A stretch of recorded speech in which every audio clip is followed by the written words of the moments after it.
that I remember is your heartbreak. You thought it was all over. And then you found a different purpose for that.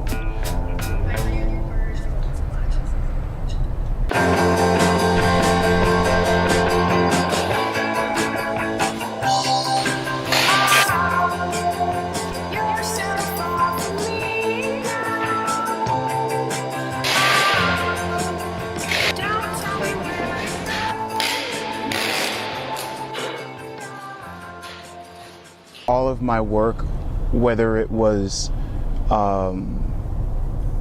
running a hedge fund or running a mutual fund or making appearances on Fox Business or designing a billboard to put in Times Square or writing a book or throwing a party, it was all done with the intention of challenging the way that we view money and the way that we view the narrative and the story of money that's been told to us.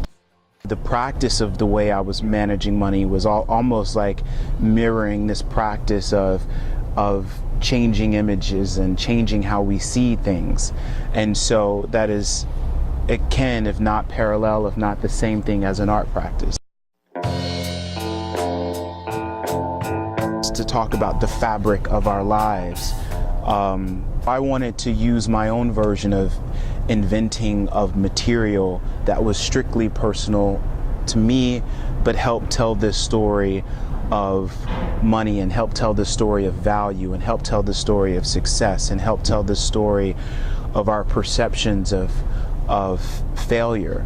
Going through my own failure, having to close the hedge fund after 2008 and making work that is an abstraction of my experience from Wall Street. You know, the Submariner Rolex watch, the pinstripes, the gray flannels, the white and pink shirting materials. You learn to operate and dress and perform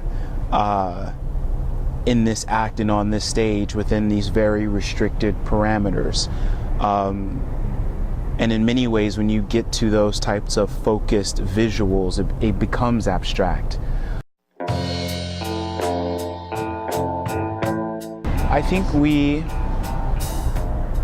all, in a sense, got to a point where our expectations maybe got a little bit ahead of us. And I think one of the things that I've learned in my process is that, I never thought of myself as a minimalist until Doug Christmas called me that after the show at Ace, but that less can be more. And so it's ironic that I arrive at that at a place like Ace, where you've had all these great minimalists like Donald Judd and Carl Andre and Robert Irwin, who are people who I highly admire. And I think that through the process of my work, I arrived at this minimalism through process and not through design. You know, we saw guys in the pinstripe suits be some of the biggest crooks that we've ever seen, which is funny when you have a conversation about pinstripes, because bootleggers were like one of the first to really make pinstripes popular, and I feel like in some ways some people probably felt like they bought a bootleg mortgage. I'm also interested in changing the perception of the material itself. After you've looked at 300 fake Rolexes in front of you and then I present a real one, you are faced with not only not being able to tell which one is the real one, but being able to challenge your value system as to why we value this so much and why we even chase after it so much. And 1% is an excellent example of that. You know, that sculpture deals with the tension between the class warfares that has occurred since 2008, and the 99% complains about the 1%, but we've got this black market of fake Rolexes that is geared to that 99% so they can look like the 1% they complain about. America is, the sum of these contradictions and these pushes and these pulls and these passions and these prejudices and these value systems.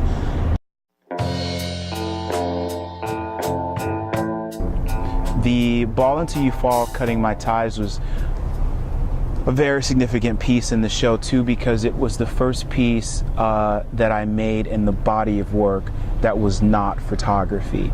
And I decided that I wasn't going to touch the camera, but I did start with an image. It's a picture of my dad coaching and me standing to the right of him. And I just began to think about all the lessons I learned in life, about hard work, about return on investment. And I thought that is where I first learned my self-worth and my self-value on those basketball teams and being coached by my father. And so that was my first uniform. And so taking that uniform from this very hurtful place, because I had this very hurtful experience in basketball as well, and trying to get to something that was honest, through that led me to being honest, as you said, about the heartache. Bankers, strippers, and rappers is another example of kind of doing that in a lighter way, where bankers, strippers, and rappers all kind of have this, at least from a presentation perspective, money-centric focus and money-centric driven approach.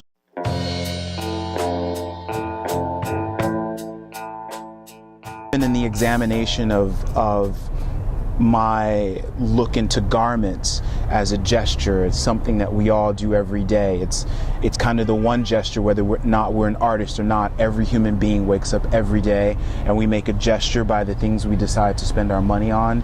We make a gesture by the clothes we decide to wear and how we present ourselves out in the world. And so, you know, when you look at Crazy Money with the straight jacket and going crazy by the things that you're trapped in and the luxuries that may seem like luxury at first, I love to also explore kind of those dynamics of what the garments are meaning, what the suit is meaning, what the dress is meaning, what is it not meaning anymore.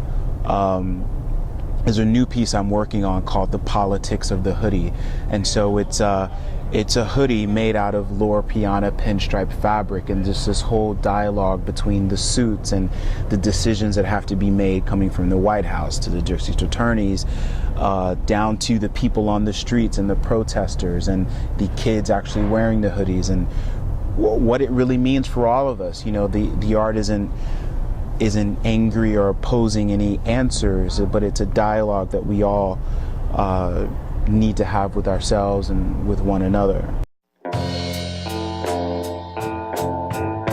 The show was never ever meant and isn't this critique on the landscape at large, but it is a gesture of the beginning of a conversation.